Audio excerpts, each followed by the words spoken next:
Здравейте! Днес ще говорим за една много интересна тема, точно свързана с нашата комуникация. Днешната тема е Меркурий. Меркурий е много така важна планета в картата на човек. Меркурий показва начина, по който комуникираме, начина, по който се изразяваме, въобще как тече нашата мисъл, как се чувстваме ментално вътре в себе си. Меркурий е планетата на ума, комуникацията, словото, изказа, говоренето и показва начина, по който ние говорим и се изразяваме. Меркурий всеки един знак е доста различен и се чувства по така доста различен начин, така че днес ще опиша всичките 12 знаци с по няколко изречения. Започваме с Меркурия в знак Овен. Меркурий в Овен, това са хора, които са директни. Те имат някаква мисъл и те директно я казват, изстрелват от нищото. Може прекалено да са прекалено директни, прекалено остри, прекалено рязки понякога. Меркурий се чувства малко странно в Овен, бих казала, защото по принцип мисълта е доста по-различна. Най-добре Меркурий се чувства в Близнаци и в Дева. И сега ще обясня и защо. Минаваме към Меркурий в Телец. Също на Меркурий в Овен може да им липсва търпение. Когато искат нещо, когато кажат нещо, по някакъв начин да показват едно нетърпение към другия човек. Ако някой мисли по-бавно, ако някой взима по-бавно решения, ако някой е по-бавен в мисълта си, то те по някакъв начин да му кажат, айде по-бързо, примерно. Точно типично както Овена, хората, които имат Меркурий в Овен, често са или зодия Овен, или зодия Риби, или пък са зодия Телец. Така, минаваме към следващия Меркурий, който е Телец. Меркурий в Телец е много търпелив. Меркурий в Телец действа доста бавно, мисли, анализира, но така с търпение, крачка по крачка. Те имат изключително търпение. Хората, които имат Меркурий в Телец, са много търпеливи към другия, но въпреки това имат силна позиция. Те имат своите вярвания и си вярват в тях. Те ще слушат твоето вярване, но пък си държат на мнението. Търпеливи са, но ако някой прекалено много ги ядоса, стават така по-опасни.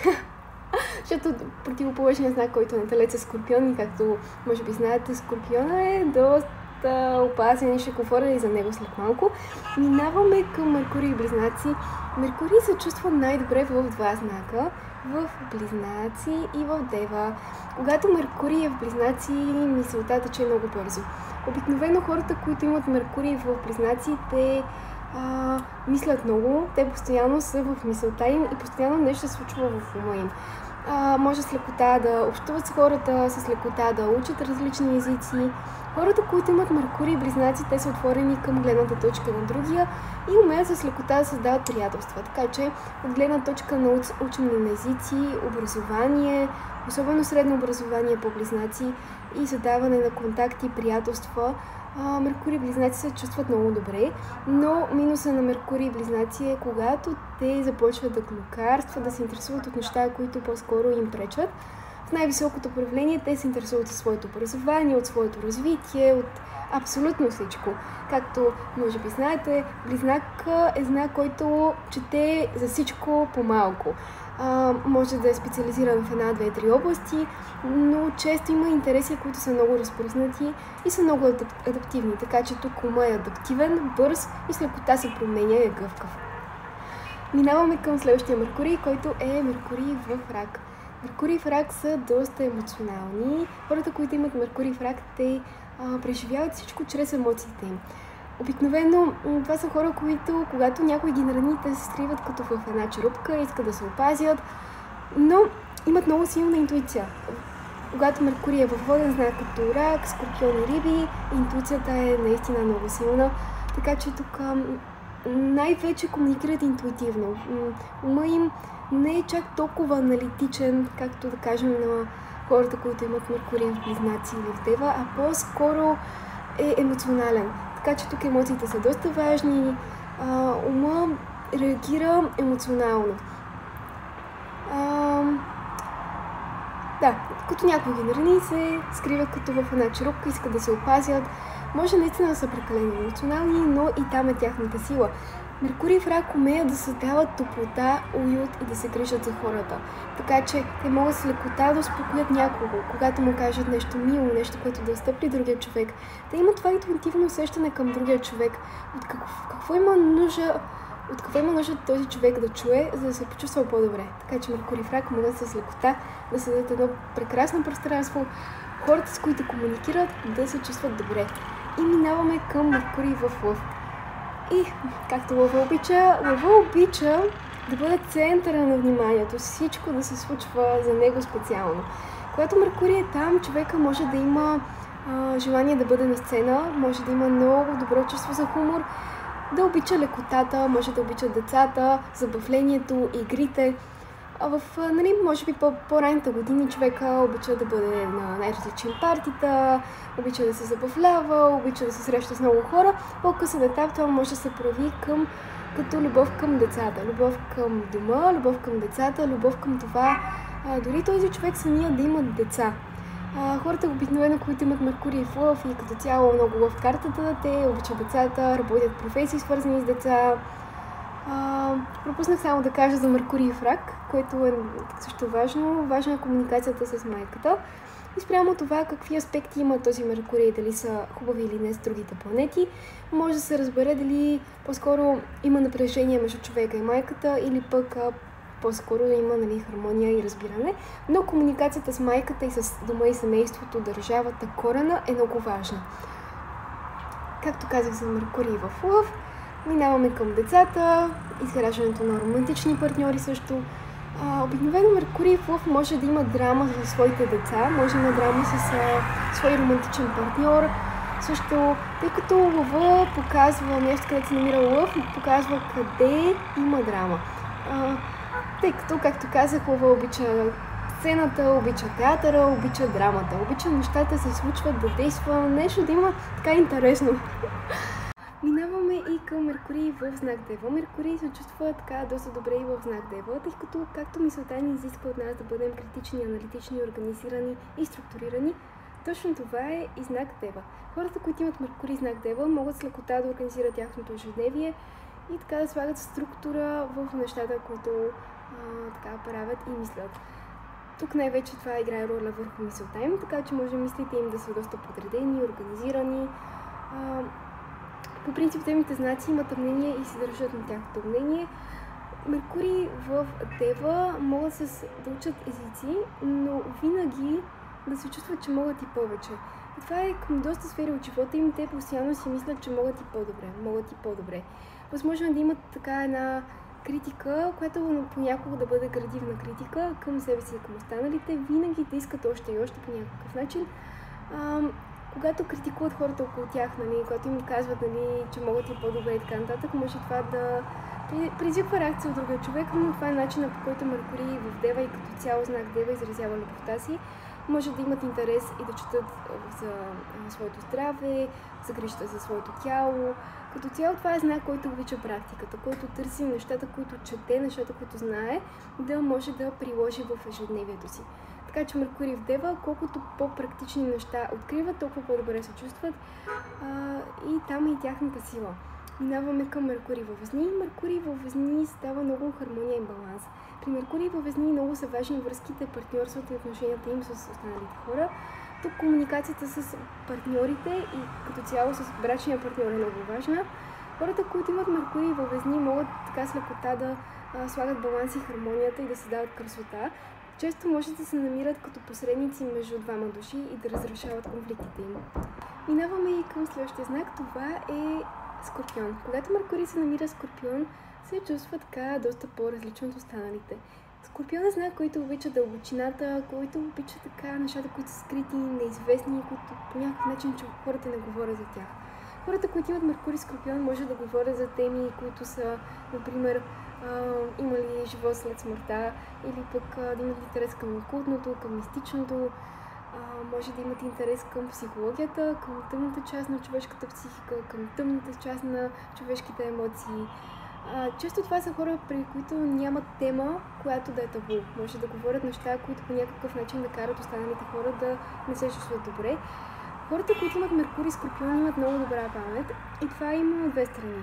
Може да използват това, за да по някакъв начин да напомнят на другия това, което е направил, което не ги е накарало да се почувстват добре. Хората, които имат Меркурий и Скорпион, могат да бъдат и отмъстителни, защото помнят много добре кой какво е направил, как го е направил. Те помнят и доброто и лошото.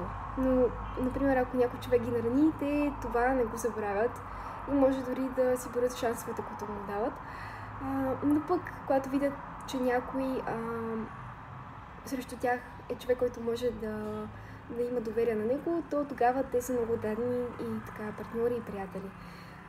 Меркурий и Скорпион, когато е в по-ниско проявление, е възможно, когато някой го нарани, да отмъсти и да запомни кои са слабите точки на дадения човек, кои са слабите места, за да може в случай, че някой направи нещо, което ги наранява, да ползват тези точки, така че да му покажат, нали, някакъв урок.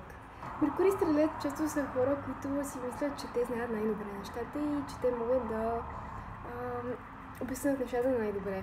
Може да са добри учители, може да са чели наистина много, но така в по-ниско проявление, тъй като си мислят, че знаят най-добре, може да не желаят да чуят другия. Меркурий и Стрелец имат интерес към образованието си, към висшето си образование, към най-различни култури. Тяхната сила може да бъде това да знаят няколко езика, това да умеят да се справят много добре с пътуванията, може дори да работят нещо, което се иска от тях да пътуват често. Може да работят в чужбина, може да живеят в чужбина или пък техният партньор да е чужденец също. И минаваме към Меркурий в Козирог. Меркурий в Козирог има нуждата от това да чувства дисциплина и отговорност. Когато Меркурий се намира в Козирог, човека дълго държи на репутацията си, на имиджа си, може дори да работи нещо, което да изисква от него да говори и да бъде пред така публика. Може самата му професия, самата му работа да изисква от него да използва словото си, така да бъде дипломатичен и по някакъв начин, едновременно и строг, защото Козирог е знае който е строг. Хората, които имат Меркурий в Козирог, те имат своето мнение и те казват своето мнение и това мнение много трудно може да се промени. Те имат опита, те имат нещата, които им се случили в живота и те изграждат своето мнение и своята мисъл спрямо това, което им се е случило. Това са хора, които често са реалисти, хора, които гледат реално на нещата и хора, които така имат мисъл, която умее да бъде фокусирана и отдадена в някоя посока. Може да мислят много често за целите си, за нещата, които са постигнали. Меркурий в Козирог са известни с това, че са доста търпеливи, но въпреки това, нали, това търпение има своите граници и е хубаво хората да внимават с това, нали, да не прекосят границите им, защото тогава може да реагира доста по-остро, да са насъбрали. Хората, които имат Меркурий във Водолей, обичат нестандартното. Те искат да са най-оригиналните, най-специалните и по някакъв начин да се отличават. Тяхната мисъл много често е наистина много специална, оригинална, неповторима. Те имат мнение за нещата, което е много интересно да бъде чуто, но може понякога да се чувстват прекалено странни, че не се вписват в обществото, особено когато тръгнат да говорят и да споделят това, което мислят и преживяват. И минаваме към следващия знак – Меркурий в Риби. Меркурий в Риби, това е последния Меркурий, това е целият 12 така значен цикъл. Меркурий в Риби, те имат мисъл, която е доста абстрактна, много силно въображение. Може при Меркурий в Риби да има едно желание по някакъв начин винаги да украсяват нещата, които мислят, които казват. Понякога е възможно при Меркурий в Риби като цяло хората, които имат Риби, да губят връзката с реалността. Може да говорят нещата и да ги украсяват прекалено много и това да не описват баш това, което е, пък да са едни украшения, едни неща, които така слагат от своето въображение.